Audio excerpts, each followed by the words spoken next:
Bismillahirrahmanirrahim. Assalamualaikum warahmatullahi wabarakatuh. Apa kabarnya hari ini anak-anak? Semoga kalian selalu dalam keadaan sehat. Nah, untuk hari ini kita lanjutkan ke materi pembelajaran yang selanjutnya. Kita belajar tematik ke subtema keempat, yaitu tentang keajaiban perubahan wujud di sekitarku. Nah, sebelum melanjutkan, kita berdoa terlebih dahulu ya. Ikuti Miss.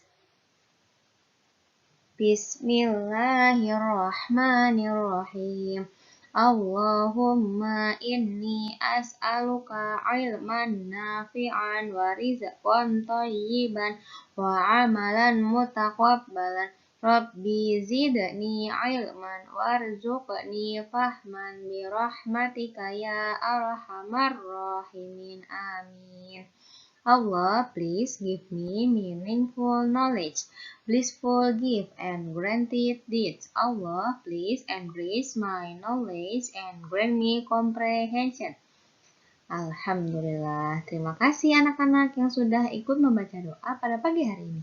Nah, kita lanjutkan ke tujuan pembelajaran kita hari ini. Kira-kira kita mau belajar apa ya di subtema 4 itu?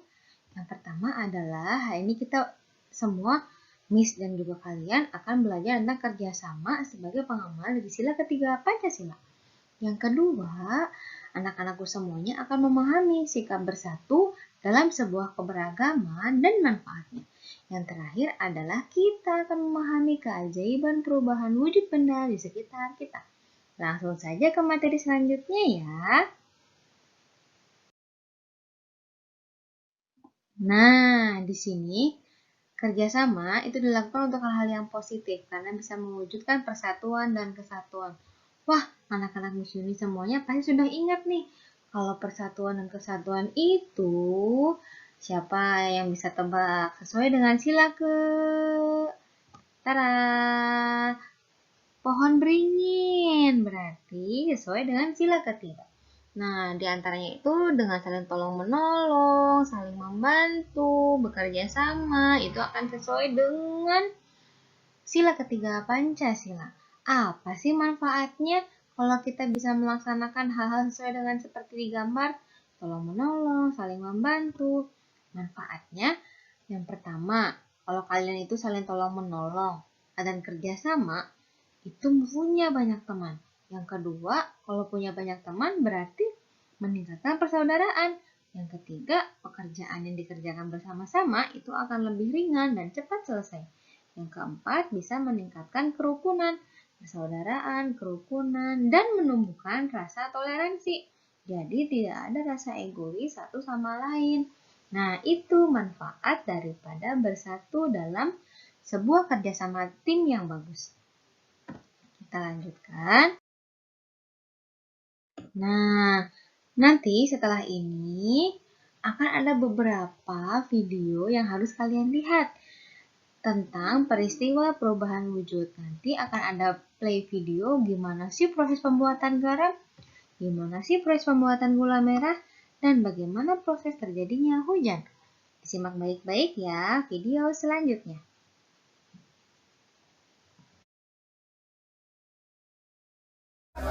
Lek ya Badege. Ya gue songono lang. Ya. Tani. Sebelum dimasak, air nira disaring terlebih dahulu.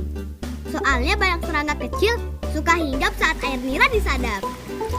Setiap air nira kelapa yang sudah dipanen harus langsung diolah.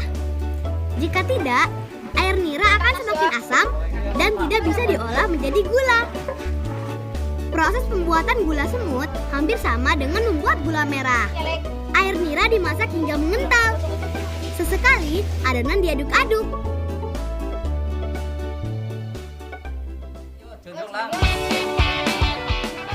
Nah, air niranya sudah matang. Angkat, lalu aduk-aduk terus hingga kering dan hancur menjadi remah-remah. Gula semut harus dimasak hingga benar-benar matang. Prosesnya juga lebih lama.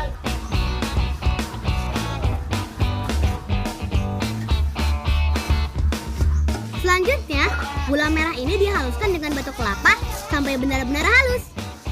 Pembuatan gula semut berawal dari masyarakat yang bosan dengan gula merah cetak yang harganya murah. Jadi masyarakat membuat inovasi agar gula merah ini tetap dicintai dengan harga yang sedikit mahal. Tidak cuma itu saja, dari tampilan, gula semut ini sangat rapi dan bersih. Dan bisa bertahan sampai 2 tahun loh teman.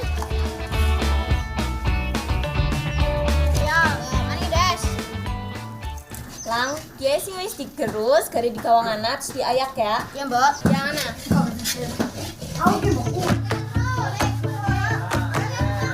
Proses ini untuk mencari gula yang benar-benar halus teman. Jadi, kenapa dinamakan gula semut?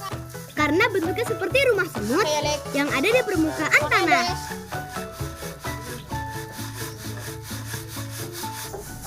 Wis entong Lang, jawab nang anaknya disangan ya. Ya lek yo ndas lek. Yo. Agar kadar airnya turun, gula semut disangrai supaya rasanya enak.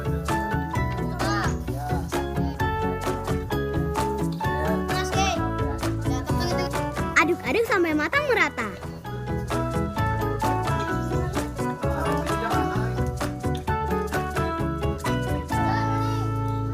Nah, sudah jadi nih teman gula semutnya. Tinggal bungkus deh.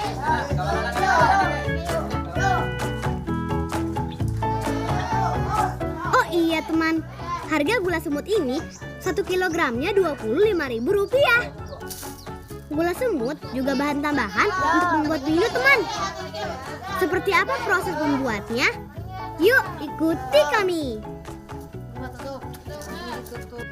Lang, dia sih si cereti. Gawangannya bulika ya karo kanca-kancane. Ya mbak. Hati, jangan cepet tiba. Bisa ora? Bisa. Tenang, Des, Des. yuk. Yuk. Silakan. Yuk. Ya.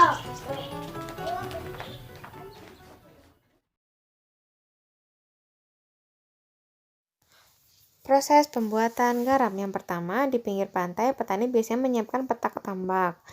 Yang kedua, tambak diisi air laut. Air laut akan menguap dan menjadi kristal-kristal garam. Yang ketiga, setelah 210 hari atau setelah kemarau, garam akan segera dipanen. Yang keempat, garam yang sudah dipanen itu lalu dijual ke pabrik untuk ditambah iodium dan dikirim ke daerah lain.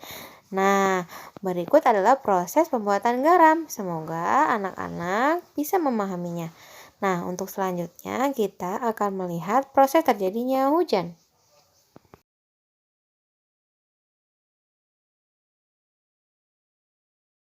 Hujan adalah sebuah presipitasi yang berwujud cairan, berbeda dengan presipitasi non-cair seperti salju dan batu es.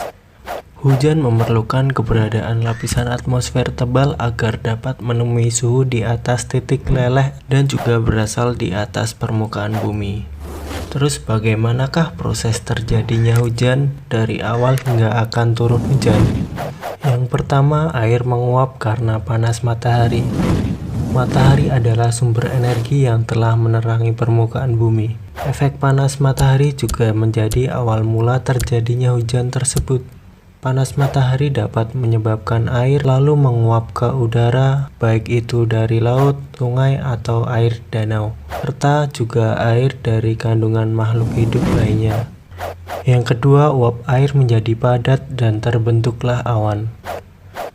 Suhu udara memegang peranan penting dalam proses kondensasi, yaitu pemadatan uap air dan kemudian akan menjadi sebuah embun. Embun terbentuk dari titik-titik air kecil sehingga suhu udara semakin tinggi dan akan membuatnya memadat dan menjadi awan. Yang ketiga, awan kecil menjadi besar karena hembusan angin.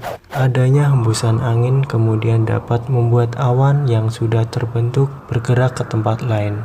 Kumpulan awan-awan kecil kemudian akan menyatu sehingga terbentuklah sebuah awan yang lebih besar. Setelah awan besar bergerak ke langit, maupun tempat dengan suhu lebih rendah dan warnanya menjadi semakin kelabu. Proses selanjutnya yaitu hujan pun turun. Setelah awan semakin kelabu, kemudian titik-titik air menjadi semakin berat. Akibatnya titik-titik air yang tidak terbendung lagi dan juga akan membuat butiran-butiran air jatuh ke permukaan bumi. Dari sinilah proses terjadinya hujan yang akan berlangsung di mana air hujan akan membasahi daerah sekitarnya. Oke lur, demikian proses